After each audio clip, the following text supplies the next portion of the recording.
welcome back. So, when I left off, I was explaining the effects of the monsters in this deck. So, real quick,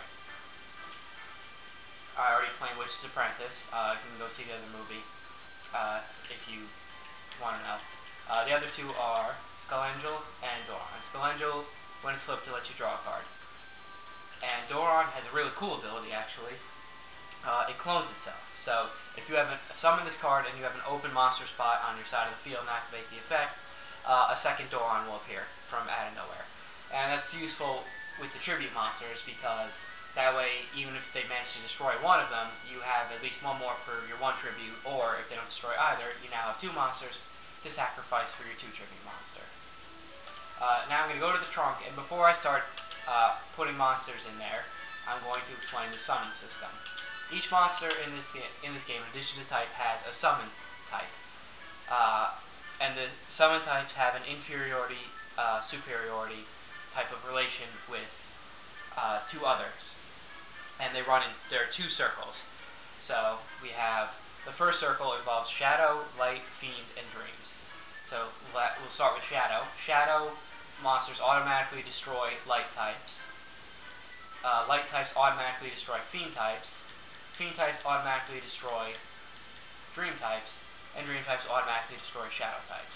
So you see it's a circle, and then it goes back around, like that. It doesn't matter how many attack points they have, it's automatic. So, see Thousand Eyes Idol here has no attack points. It can destroy Dark Magician automatically, because Dark Magician is a Shadow summon monster. And you won't take any damage to your life points either, which is the really cool thing. The second circle involves Pyro, Forest, Wind, Earth, Thunder, and Aqua. So we'll start with Pyro, since it's right here. Pyro monsters automatically destroy Forest, which automatically destroy Wind, which automatically destroy Earth, which automatically destroy Thunder, which automatically destroys Aqua. Excuse me, which automatically destroys Pyro. So it's another circle. Finally, the third, there's a third, it's not really a circle, because there's only one summon type monster involved. But I'm going up, and the cool thing about your trunk is you can see the cards that you don't have. You can just, you can try and look at them and see, ooh, I should try and get that copy of that card and put that in my deck. But once I get there, Divine. And Divine are the Egyptian god cards, ritual monsters, and other high-powered monsters like pt2. And you'll notice some monsters have been made into ritual cards, like Blue Eyes Ultimate Dragon. And another example would be Cosmo Queen, or Serpentine Dragon, or Trihorn Dragon you see up there. And they all, again, same as, like I showed you in the other movie, they need a specific monster to be summoned to the field without their card. And then you have all these spells and all these traps. Something to note, with the field spell cards, I realized as I passed them, if your monster is on a favorable field, so fiends and spellcasters on a dark field, you get a 30% power increase. And then if you're on same thing, if you're on a disfavorable field like a machine or a pyro on a sea field, it's a 30% decrease. So now what we're going to do is organize by attack to get the rest of the deck in order.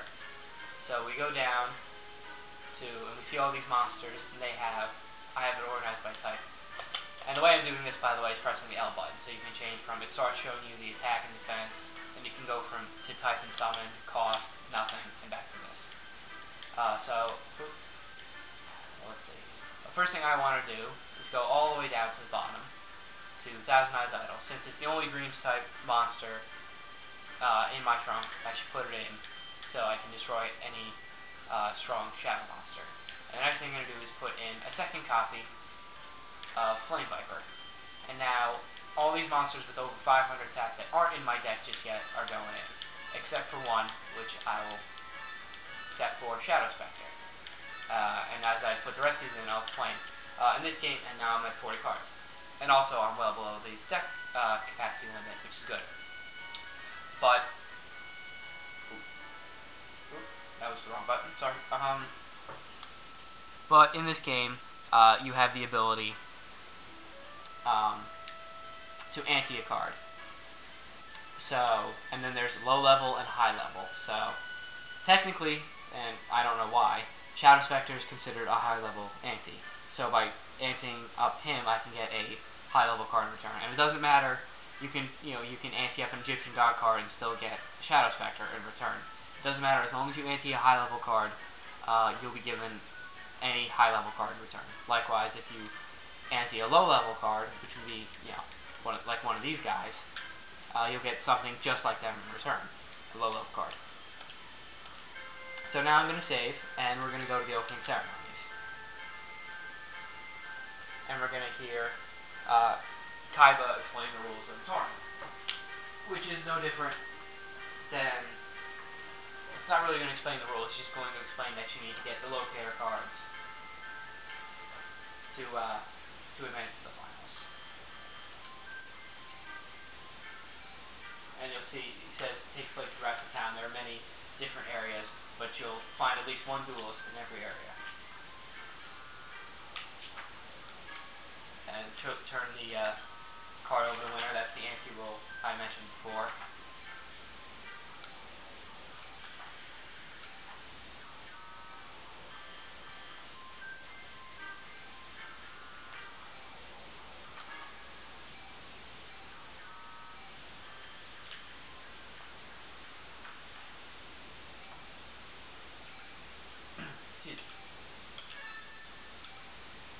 Now, what you have to do now is challenge 5 specific duelists to a duel, and you do that by pressing the R button.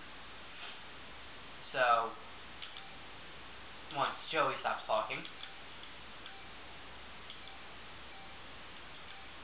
we can start. So here's Yugi, he's the first one. Now I'm just going to go clockwise,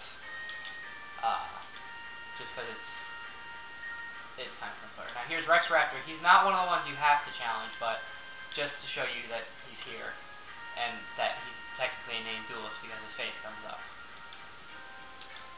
I will. Then over here we have Bones, and he's going to be the first named duelist rather, that you have to duel. Or at least the first one with the locator card. And here's Weevil Underwood. Now while I'm challenging these guys, I want to explain why I picked the Warrior deck. There are 4 types of decks that are the best to use, at least in my opinion. And I try not to give my opinion throughout this walkthrough, but you'll hear it every now and then. The first would be an Aqua type deck. So you'll see, like Mako Tsunami, who we're about to go challenge, the kind he uses, because if you put it on the sea terrain, suddenly his 1,000, 900, 800 attack monsters are suddenly in the 1,200 to 1,300 attack ranges, which is pretty strong. And you can make it much, much better, too, with a few extra cards. The next one is Warrior, which I said, because they have a bunch of different summons, so you'll never run into a situation where you can't beat an opponent's summon type. And I just challenged mine. Now that was all of them, so now we have to leave this screen, and then when we try to leave again, the tournament starts. And you'll hear all these people come up and say something. Back to the decks. And the final 2 it's essentially the same, but slightly different. A Fiend or a Spellcaster type deck, but they're both for the same reason. Because when you duel all the rare hunters, and when you duel some people towards the very end of the game, you're automatically dueling on a darkness terrain, and they'll automatically get the power bonus. So this saves you having to put that field spell card in your deck. That saves 40 deck capacity points per card that you could put towards a powerful trap card or a monster or something like that. So now the first thing you're going to do is save.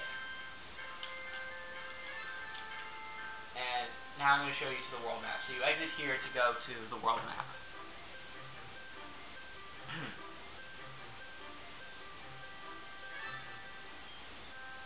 Actually, I'm going to go back because I think I'm out of time. So I'm going to save one more time, and we'll pick it up here when I come back with the first duels.